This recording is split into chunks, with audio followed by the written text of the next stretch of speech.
നമ്മുടെ റമളാന് മുമ്പുള്ള pre Ramadan preparation vlog number 1 ആണ് കേട്ടോ. നമുക്കിത് പാർട്ട് 1ഉം 2ഉം 3ഉം ആയിട്ട് നിങ്ങൾക്ക് യൂസ്ഫുൾ ആവുന്ന രീതിയിൽ അപ്ലോഡ് ചെയ്യാനാണ് ഞാൻ വിചാരിക്കുന്നത്. അപ്പോൾ ഇന്നത്തെ വീഡിയോയിൽ കുറച്ച് ടിപ്സും കാര്യങ്ങളും ഒക്കെ ഉണ്ട് കേട്ടോ. അതേപോലെ ഉള്ളിയും തക്കാളിയും സവാളയും ഒക്കെ നമ്മളിങ്ങനെ ഇട്ട് വെക്കുന്നത് നമുക്ക് നോമ്പിൻ്റെ സമയത്ത് ഭയങ്കര യൂസ്ഫുൾ ആണ്. പക്ഷേ നന്നായിട്ട് വെള്ളത്തിൻ്റെ ഈർപ്പം ഇല്ലാതെ വേണം കേട്ടോ വെക്കാൻ. ഇല്ലാന്നുണ്ടെങ്കിൽ അത് പെട്ടെന്ന് കേടായി പോകും. അതേപോലെ തന്നെ തക്കാളിയും പച്ചമുളക് ആണെങ്കിലും നെട്ട് കളഞ്ഞിട്ട് മാത്രമേ നമ്മളിങ്ങനെ ഇട്ട് വെക്കാവുള്ളൂ കേട്ടോ. ഡാൻസ് കളിച്ചുകൊണ്ട് വരുന്ന കാണുമ്പോൾ നിങ്ങളവർക്കും വേറെ വല്ലതും ചെയ്യാനാന്ന് പക്ഷേ അല്ല കേട്ടോ. നമ്മളിന്ന് ക്ലീൻ ചെയ്യാൻ പോകുന്ന റമളാന് മുമ്പ് റൂമൊക്കെ ഒന്ന് ക്ലീൻ ചെയ്യുന്നതാണ് കേട്ടോ. ആകെ നമുക്ക് 2 റൂമേ ഉള്ളൂ. അതിൽ ഫസ്റ്റ് റൂമാണ് നമ്മൾ ആദ്യം ക്ലീൻ ചെയ്യുന്നത്. അത്യാവശ്യം മാറാലയും സംഭവങ്ങളും ഒക്കെ ഉണ്ടായിരുന്നു കേട്ടോ. അപ്പം കുട്ടികളുടെ ഏറ്റവും കൂടുതൽ വിരുന്ന് വന്നിട്ട് നമ്മുടെ ഭിത്തികളിലും അലമാരികളിലും ഒക്കെയാണ് കേട്ടോ. അങ്ങനെ തന്നെ ഒരു മുറി ഒതുക്കി നന്നായിട്ട് ബെഡ്ഷീറ്റൊക്കെ വിരിച്ചു കേട്ടോ. പിന്നെ നമ്മൾ അടുത്ത മുറി ഒന്ന് അത്യാവശ്യം ഒന്ന് ഒതുക്കുകയാണ്. പാട്ടുകളിൽ 2 പാട്ട് അവളുമാരുടെ കൊടുക്കുകയും പിന്നെ നമ്മൾ പള്ളിയിൽ ആണ്ട് നേർച്ചയുടെ പാട്ടൊക്കെയാണ് കേട്ടോ. നമ്മൾ അടുത്ത വീഡിയോയിൽ ഇതിന്റെ കണ്ടിന്യൂഷൻ ആയിട്ട് റമളാൻ സ്പെഷ്യൽ പ്രീ പ്രിപ്പറേഷനുള്ള വീഡിയോസ് ഒക്കെ കൂടുതൽ ഇൻക്ലൂഡ് ചെയ്യുന്നതായിരിക്കും. നമ്മുടെ ടൈം സേവ് ചെയ്യാൻ വേണ്ടിയിട്ട്. ഓക്കെ, നോമ്പ് തുറക്കുന്ന സമയത്ത് നന്നായിട്ട് റിഫ്രഷ് ചെയ്യാൻ പറ്റിയ ഒരു ഹെൽത്തി ആൻഡ് ടേസ്റ്റി ആയിട്ട് നമുക്ക് വളരെ എളുപ്പത്തിൽ ഉണ്ടാക്കാൻ പറ്റിയ ഒരു കിടിലൻ ജ്യൂസ് നമുക്ക് പരിചയപ്പെട്ടാൽ അതിന് വേണ്ടിയിട്ട് നമ്മളൊരു മിക്സിയുടെ ജാറിലോട്ട് കുറച്ച് വാട്ടർമെലൺ ഇട്ട് കൊടുക്കുക. അതിന്റെ അകത്തോട്ട് ഹാഫ് ലെമൺ സ്ക്വീസ് ചെയ്തത്, മധുരത്തിന് ആവശ്യമായ പഞ്ചസാര, കുറച്ച് മിന്റ് ലീവ്സ്, ജസ്റ്റ് ഒന്ന് ബാലൻസ് ചെയ്യാൻ വേണ്ടി ഒരു നുള്ളുപ്പ്, കുറച്ച് ഐസ് ക്യൂബ്സ്, കുറച്ച് വെള്ളം കൂടെ ഇട്ട് ഇതെല്ലാം കൂടെ ഇട്ട് നന്നായിട്ടൊന്ന് അരച്ചെടുക്കുക കേട്ടോ. ശേഷം ഇത് അരച്ചെടുത്ത് കഴിഞ്ഞാൽ നമ്മുടെ വളരെ ടേസ്റ്റി ആയിട്ടുള്ള വളരെ എളുപ്പത്തിൽ തയ്യാറാക്കാൻ പറ്റിയ വാട്ടർമെലൺ മിന്റ് ജ്യൂസ് ഇവിടെ റെഡി ആയിട്ടുണ്ട് കേട്ടോ.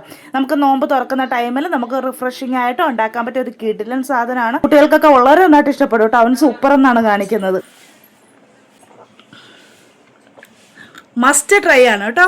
നോമ്പ് തുറക്കുന്ന ടൈമിൽ ഏതാണ്ട് ഈ ഒരു ഒറ്റ ഡ്രിങ്ക് മതി കേട്ടോ. നമ്മുടെ ക്ഷീണമൊക്കെ മാറി ഒന്നുകൂടെ ഒരു റിഫ്രഷ് ആകാൻ വേണ്ടിയിട്ട്. ഇതിന് വേണ്ടിയിട്ട് ഞാൻ ഒരു 50 ഗ്രാം കാഷ്യൂസ് വെള്ളത്തിയിട്ട് വെച്ചിട്ടുണ്ടായിരുന്നു. കുറച്ച് മിന്റ് ലീവ്സ്, വലിയ നാരങ്ങ ചെറുതായിട്ട് അരിഞ്ഞത്, മധുരത്തിന് ആവശ്യമായ പഞ്ചസാര, വേണമെന്നുണ്ടെങ്കിൽ ഒരു ചെറിയൊരു കഷ്ണം ഏലക്ക, അത് ഓപ്ഷണലാണ്, കുറച്ച് ഐസ് ക്യൂബ്സ്, കുറച്ച് വെള്ളം കൂടെ ഇട്ടിട്ട് നമുക്കിത് ആദ്യം നന്നായിട്ടൊന്ന് അരച്ചെടുക്കാം കേട്ടോ. നമുക്കിത് ആവശ്യമുള്ള വെള്ളം അനുസരിച്ച് വെള്ളം കൂട്ടി നന്നായിട്ടൊന്ന് അടിച്ചെടുക്കാവുന്നതാണ്. ആദ്യം നമ്മൾ ഒരുപാട് വെള്ളം ഒഴിക്കുകയാണെങ്കിൽ അരയാൻ പാടായിരിക്കും കേട്ടോ. ഇതേപോലെ അരിച്ചെടുത്ത് നമുക്കിത് സെർവ് ചെയ്യാവുന്നതാണ് കേട്ടോ. നമുക്ക് വളരെ എളുപ്പത്തിൽ റെഡിയാക്കാൻ പറ്റിയ നല്ലൊരു കാഷ്യൂ ലൈമാണ് ഇത്. ഹെൽത്തിയാണ്, അത് മാത്രമേ നമ്മുടെ നോമ്പിന്റെ ക്ഷീണം ഒക്കെ മാറും കേട്ടോ. അപ്പൊ ഒന്ന് ട്രൈ ചെയ്ത് നോക്കിയിട്ട് ഫീഡ്ബാക്ക് അറിയിക്കാം.